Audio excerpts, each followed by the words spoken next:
सोनपुरी नामक गांव में रामू नाम का एक व्यक्ति अपनी पत्नी सीमा के साथ रहता था। उसकी पत्नी बहुत ही अकड़ू स्वभाव की थी, जिसके कारण उन दोनों का उनके रिश्तेदारों से झगड़ा होता रहता था। ए जी सुनिए, ये रोज रोज के चिक चिक से मैं बहुत तंग आ चुकी हूँ। मुझे अब यहाँ नहीं रहना। लेकिन सीमा, हम कहाँ जाएंगे? हमारे पास इस घर के अलावा कोई और घर भी तो नहीं। कहीं भी चले जाएंगे, लेकिन अब हम इस घर में बिल्कुल भी नहीं रहेंगे। गलती भी तो तुम्हारी ही है सीमा। तुम क्यों उन रिश्तेदारों के मुंह लगती हो? हाँ, अब आप भी मुझे सुनाने लगे। मैं कुछ नहीं जानती। हम यहाँ नहीं रहेंगे। हम आज ही ये गांव छोड़कर शहर चले जाएंगे। ठीक है सीमा, अगर तुम्हें शहर जाना ही उचित लगता है तो हम आज ही यह गांव छोड़कर शहर चले जाएंगे। फिर वह दोनों अपना सारा सामान बांधकर शहर जाने के लिए निकल गए। थोड़ी दूर चलने के बाद सीमा रामू से कहती है, ए जी, मुझे बहुत तेज से प्यास लगी है। आप जल्द ही पानी पीने के लिए पानी का इंतजाम कीजिए, नहीं तो आज प्यास के कारण मेरे प्राण ही निकल जाएंगे। ठीक है सीमा, तुम इस पेड़ के छांव में बैठो। मैं अभी तुम्हारे लिए कहीं से पानी का इंतजाम करता हूँ। ठीक है जी, जल्दी आइएगा। मेरा तो प्यास के मारे बुरा हाल है। फिर रामू सीमा को एक पेड़ के छांव में बैठाकर उसके लिए पानी लेने के लिए चला जाता है।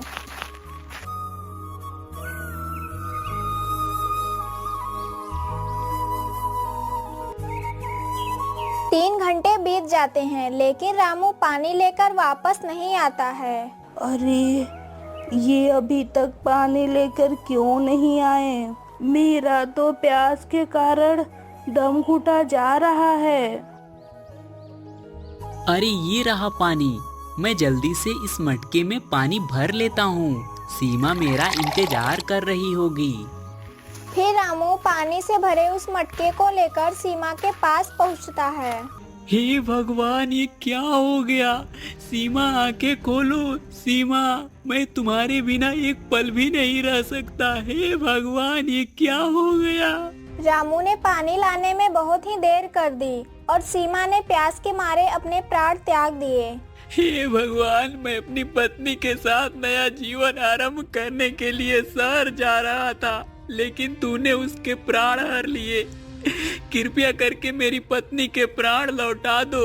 भगवान, मैं उसके बिना जीवित नहीं रह सकता।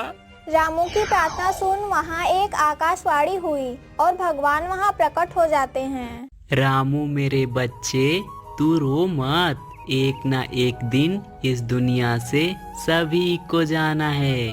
तेरी पत्नी की आयु समाप्त हो चुकी है बच्चा। हे भगवान, मैं अपनी पत्नी से बहुत प्यार करता हूँ। कृपया करके इसके प्राण लौटा दीजिए। मैं अपने पत्नी के बिना बिल्कुल भी नहीं रह सकता। मैं तुम्हारी पत्नी के प्राण नहीं लौटा सकता, लेकिन अगर तुम अपने आधे प्राण अपनी पत्नी को देना स्वीकार करो तो तुम्हारी पत्नी जीवित हो जाएगी। ठीक है प्रभु, मैं अपने आधे प्राण अपने पत्नी को खुशी खुशी देने के लिए तैयार हूँ। तथास्तु।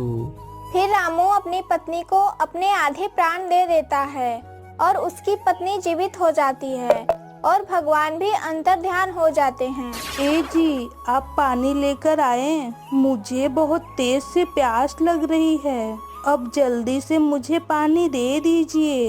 हाँ हाँ सीमा, मैं तुम्हारे लिए पानी ले आया। ये लो पानी और पी लो, तुम्हारी प्यास बुझ जाएगी। सीमा ने पानी पिया और फिर उन्होंने अपनी यात्रा प्रारंभ कर दी। थोड़ी दूर चलने के बाद उनको एक कुआं दिखाई दिया और फिर रामू अपनी पत्नी से कहता है, सीमा, हमने आधा रास्ता तय कर लिया है। तुम यहीं कुएं के पास बैठो। मैं तुम्हारे लिए कुछ खाने का बंदोबस्त करता हूँ। ठीक है जी, आप जाइए। मैं यहीं आपका कुएं के पास इंतजार करती हूँ। और हाँ, जल्दी आइएगा। फिर सीमा कुएं के पास बैठ जाती है और रामू सीमा के लिए कुछ खाने का बंदोबस्त करने चला जाता है।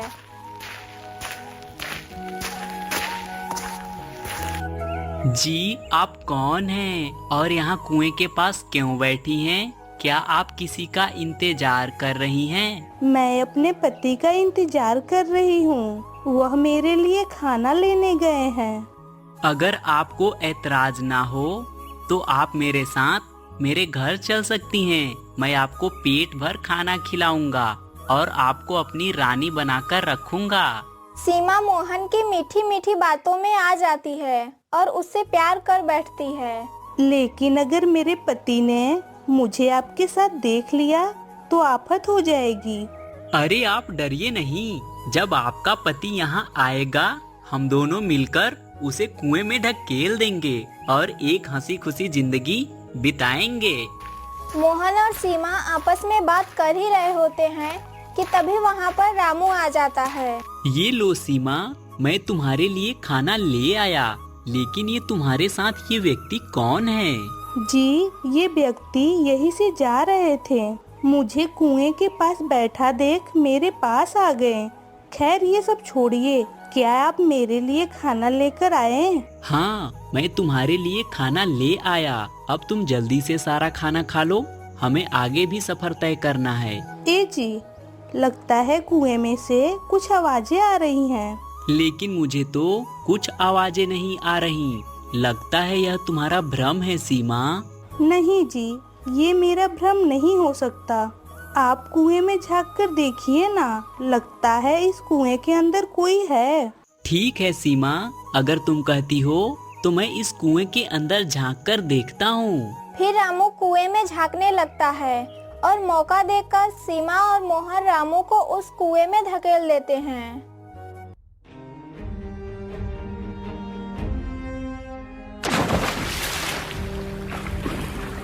अरे कोई बचाओ, मुझे इस कुएं से बाहर निकालो। अरे कोई तो बचाओ मुझे। अरे कोई सुन रहा है? सीमा, अब इस रामू को कुएं में से कोई नहीं बचा सकता। यह कुआं काफी गहरा है। अब तक तो इसको सांप बिच्छू मारकर खा गए होंगे। हा हा हा हा। फिर कुछ देर बाद रामू की कुएं से आवाजें आना बंद हो जाती हैं और उन दोनों को ऐसा लगता है कि रामू मर चुका है।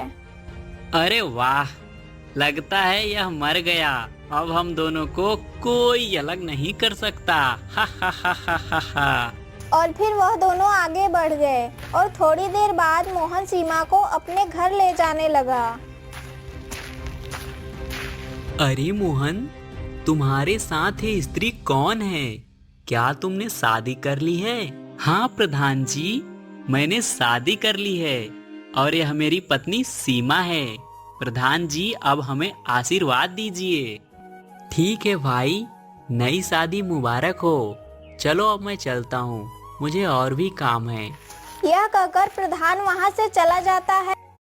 सीमा, अब तुम्हें यहाँ कोई तंग नहीं करेगा। तुम यहाँ आराम से रह सकती हो। ठीक है जी, मुझे बहुत तेज से भूख लग रही है। आप मेरे लिए खाने का कुछ बंदोबस्त कर दीजिए।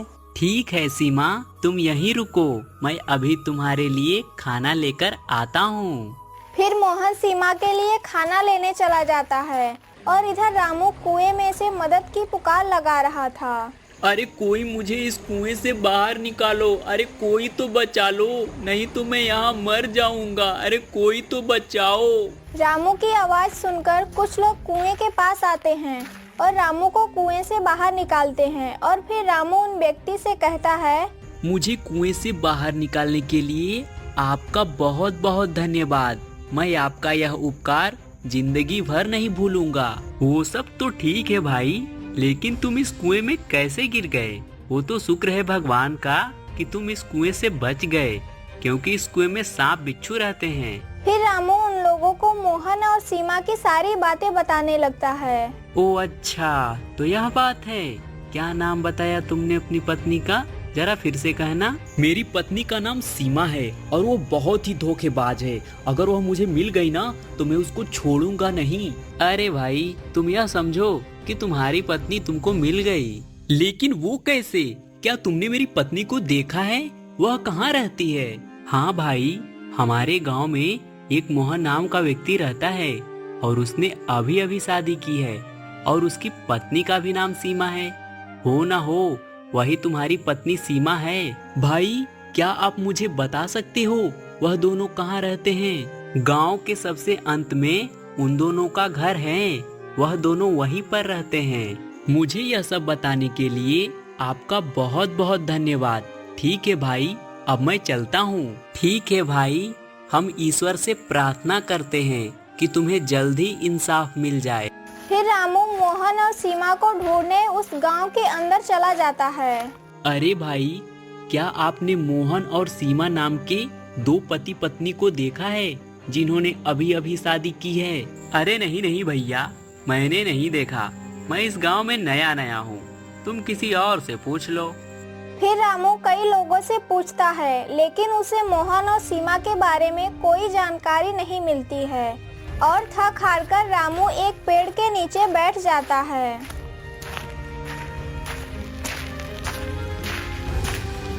अरे क्या हुआ भाई, तुम बड़े चिंतित दिखाई दे रहे हो। क्या बात है, मुझे बताओ, क्या पता मैं तुम्हारी कुछ मदद कर दूं। मेरी पत्नी का नाम सीमा है और उसने मुझे एक मोहन नाम के व्यक्ति के बातों में आकर कुएं में ढकेल दिया था। तो शुक्र है इस गांव के व्यक्तियों का जिन्होंने मुझे उस कुएं से बाहर निकाला। मोहन और सीमा, यह नाम तो मैंने कहीं सुना है, लेकिन मुझे याद नहीं आ रहा। प्रधान जी, दिमाग पर जोर लगाइए और सोचिए कि यह नाम आपने कहाँ सुना है। मेरी याददाश्त थोड़ी कमजोर है, इसलिए मुझे याद नहीं आ रहा है। प्रधान जी सोचिए, उन दोनों को ढूंढना मेरे लिए बहुत जरूरी है। फिर प्रधान कुछ देर सोचता है और उसको वह नाम याद आ जाता है। अरे हाँ, याद आ गया। मोहन और सीमा नाम के दो पति पत्नियों ने अभी अभी शादी की है। कहीं उसकी पत्नी तो तुम्हारी पत्नी नहीं? हाँ प्रधान जी, वही मेरी पत्नी है। क्या आप मुझे उन दोनों के पास ले जा सकते हैं? हाँ हाँ, क्यों नहीं, चलो मेरे साथ, मैं अभी तुमको उनके पास ले चलता हूँ। फिर प्रधान रामू को मोहन और सीमा के घर ले जाता है। अरे ओ मोहन के बच्चे, बाहर निकल। प्रधान की आवाज सुनकर मोहन घर के बाहर आता है और रामू को सामने देखकर वह थोड़ा डर जाता है। अरे क्या हुआ प्रधान जी, आप इतना चिल्ला क्यों रहे हैं? क्या बात है? मुझे खबर मिली है कि जिस लड़की से तुमने शादी की है वह इस रामू की पत्नी है। अरे नहीं नहीं प्रधान जी, यह व्यक्ति झूठ बोल रहा है, शायद इसको कोई गलत फहमी हुई है। मुझे कोई गलत फहमी नहीं हुई है मोहन। प्रधान जी, ये व्यक्ति झूठ बोल रहा है, इसी ने मुझे कुएं में ढकेला था। नहीं प्रधान जी, यह झूठ बोल रहा है। मैं भला इसको कुएं में क्यों धकेलूंगा? आखिर मेरी इससे दुश्मनी क्या है? झूठ मत बोल मोहन, तूने और उस सीमा ने मुझे कुएं में ढकेला था। मैं तुम दोनों को छोड़ूंगा नहीं। अरे रुको रुको, हम सीमा से ही पूछ लेते हैं। मोहन, तुम सीमा को बाहर बुलाओ। फिर मोहन सीमा को बाहर बुलाता है और प्रधान जी उससे कहते हैं, सीमा, क्या तुम इस रामू को जानती हो? क्या यह तुम्हारा पति है? नहीं प्रधान जी, मैं इनको नहीं जानती। झूठ मत बोल पागल औरत, ऊपर वाला सब देख रहा है। तुम कौन हो? मैं तुम्हें नहीं जानती। तूने मेरे प्राणों का आधा भाग लिया है। अरे भगवान से तो डर मूर्ख औरत, जब तेरा प्यास के मारे प्राण निकल गए थे तब मैंने ही तुझे अपने आधे प्राण दान किए थे। रामू की यह बात सुनकर सीमा डर जाती है और रामू से कहती है, अगर ऐसा है तो जो कुछ भी मैंने आपसे लिया है वो सब मैं आपको वापस करने का वचन देती हूँ। इतना कहते ही सीमा नीचे गिर पड़ी और भगवान को प्यारी हो गई। यह देखकर सभी लोग हैरान हो गए और मोहन के तो पैरों तले जमीन ही खिसक गई। हे भगवान, ये क्या हो गया? अब ये प्रधान मुझे छोड़ेगा नहीं। मोहन, तूने हमसे झूठ बोला। रामू को कुएं में धकेलने के आरोप में मैं तुझे कारावास में बंद करता हूँ। फिर प्रधान जी ने मोहन को कारावास में बंद करवा दिया। सीमा, अगर तुम मुझसे झूठ न बोलती तो तुम्हारे साथ ये सब नहीं होता। चुप हो जाओ रामू, अब होनी को कौन टाल सकता है? अब जो हुआ सो हुआ, तुम्हें चिंता करने की कोई जरूरत नहीं।